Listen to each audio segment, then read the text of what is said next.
It's another road name for it.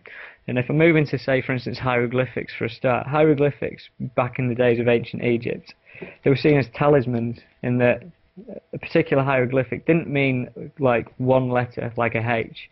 It meant a multitude of emotions. It meant a multitude of meanings.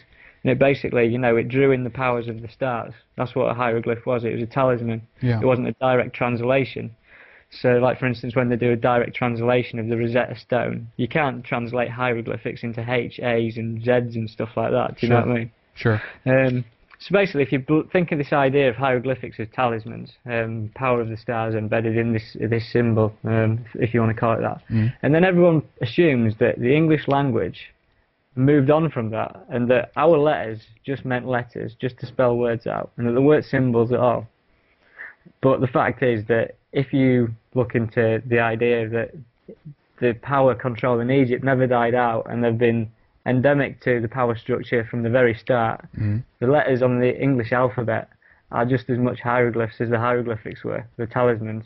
I agree, So yeah. if you look at the letter A, for instance, you've got a pyramid with a capstone, a capital letter A. Yeah. And then if you look at an S, you've got a snake. And then if you've got like a dollar sign, you've got a snake rising up what could be a kundalini or, you know, a DNA coil, whatever you want to call it. Yeah. But basically these letters have got meanings behind them. And so this main road that cuts through the Olympics 2012 site, which is called the East Cross Road, is also known as the A12 road. Now there's hundreds of A roads in Britain. And so what are the chances that of all the roads that cross through it were an A12 road, a Pyramid 12 road? Do you see where I'm coming from with it? Oh yeah, absolutely. Yeah. Very interesting. It's pretty strange that one road, you know, this is what I'm saying, coincidences, this is a load of rubbish that this is coincidence. It's not coincidence whatsoever. No. And then you look into the situation of where it's situated in London and Eastern London, and you'll find that it's in two areas. It's separated between Leighton and Leytonstone. And I don't know if you're aware of what a ley line is, but basically... Of course, yeah. Yeah, if you look into this, the Olympic site is bang on where two lane lines cross over. So we're on about something that's connected to the energy grid of, you know, the world, like the lifeblood of the earth, if you want to call it that. Nice. Interestingly enough, before when they commenced work on the Olympics 2012 site as well, I mean, I got this information off a chap on a message board, but he basically said that they'd organised a massive rave on the Olympic 2012 site, in which no doubt there's a lot of government-sponsored drugs out there and a lot of energy being given off. And if you think about these energy lines, and they're inviting people to have raves on these sites, alongside holding some of the biggest like competitions in the world ever, think about what's happening with all that energy. Where is that going? It's probably being fed into the system somewhere. And I think that's I mean, there's a lot of you know, for instance, as far as UFOs are concerned and stuff like that, if you look into UFO sightings and stuff, a lot of them can be attributed to being near ley lines and stuff, because obviously a UFO isn't necessarily something that's definitely fixed in our particular 3D world, something that could be obviously of another dimension of sorts. But basically, like, you've got this Zion street map that's fully biblical in every way, and you then decide, well, I decided to pick up the Bible. I don't normally pick up the Bible, I'm not that type of person, but basically picked up and went to the book of Mark, and I decided to go to the chapter 11, verse 11, you know, the old 11:11. We got this passage here. Then Jesus went into Jerusalem and into the temple and looked around at everything. Since it was already late, he went out with his 12 disciples to Bethany. So we've got a mention of Jesus entering Jerusalem, which is obviously Zion's the New Jerusalem. And it says that since it was already late, he went out with his 12 disciples to Bethany. Right next to the Olympics 2012 site, down a Roman road, is a place called Bethnal Green. Right next to the Olympics 2012 site, down a Roman road, is a place called Bethnal Green. Bethnal Green, Bethany, sounds the same, pretty close, you know, not too far off. Bethnal Green is 3.3 miles, 33 degrees Masons and everything, 3.3 miles from Charing Cross, the centre of London.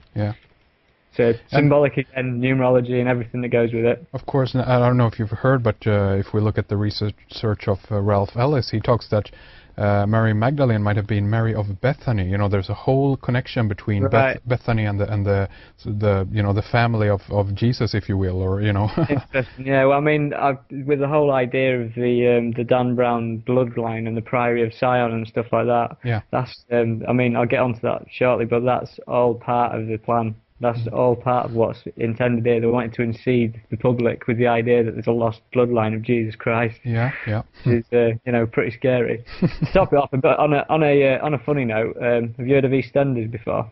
Come again? Say it again. EastEnders, the English soap opera. No, I have not. No. No, right. It's a popular thing that most of I'd say 90% of the population probably watch it. Unfortunately, Really? it's those typical soap operas, and if you watch the intro sequence to that, basically behind the EastEnders logo, where you know on this intro sequence, is the Olympics 2012 site. So basically, this thing that's making everyone forget about what's going on around them, that's distracting them, providing them with rubbish stories and terrible plot lines and everything, Yeah. you know, stopping people from thinking, is symbolically showing this area on the TV screen every night of the week. Interesting. Quite Very weird. Interesting. Yeah. So, I mean, now I can get onto. I think I've set a good standing for this whole idea of Zion and this biblical event of sorts. You know what I think we should do like this, Rik. I think that we Yeah. should take a break right here, actually, because this has been basically an hour-long preface here, and you know, obviously I've got tons of questions and comments, but Of course, yeah. I definitely want to just let you kind of lay out what what you have here, so to speak, and see where this leads us. So I'm going to ask you, Rik, to just basically continue on the trail that you ended in our first segment, if you will. Okay. Right, well, obviously we've laid out a ground plan with a street map of, you know, the Zion Olympics in 2012, like biblical road names left, right and centre, symbology and symbols and everything, you know, it's all over the place. So I sat down and I started thinking to myself, so what is going to happen? Obviously this is something that's clearly been in the making for, I mean, I'd presume that those roads have been like named them roads for over 100 years, because the street map hasn't changed in that time. And so what I started looking into was the idea of the Trinity, because obviously the pyramid numerology and everything gets involved in all of this, and you know, obviously I think there's a lot to be answered for in there. And so obviously the precession of the equinoxes is a 26,000 year cycle, in which a roughly 26,000 year cycle, and takes just over 2,000 years to transition into a new age. Obviously 26,000 years through 12 signs of the zodiac, and that's about 2,100 for a new age. And obviously with the dawn of Christianity under Jesus, we entered the age of Pisces, which was symbolized by a fish. And prior to that, under the age of Aries, we were symbolically represented with Moses and his ram's horn. Yeah. So, you know, and we're reportedly moving into the 11th astrological sign of Aquarius, which is the water bearer.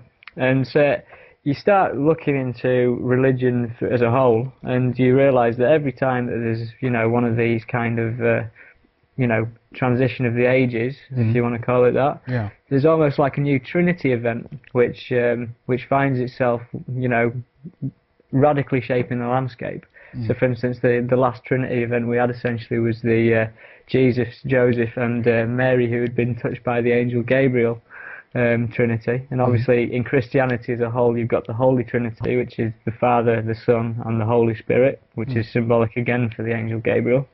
Hindu religion, we've got Brahma, Vishnu, and Shiva.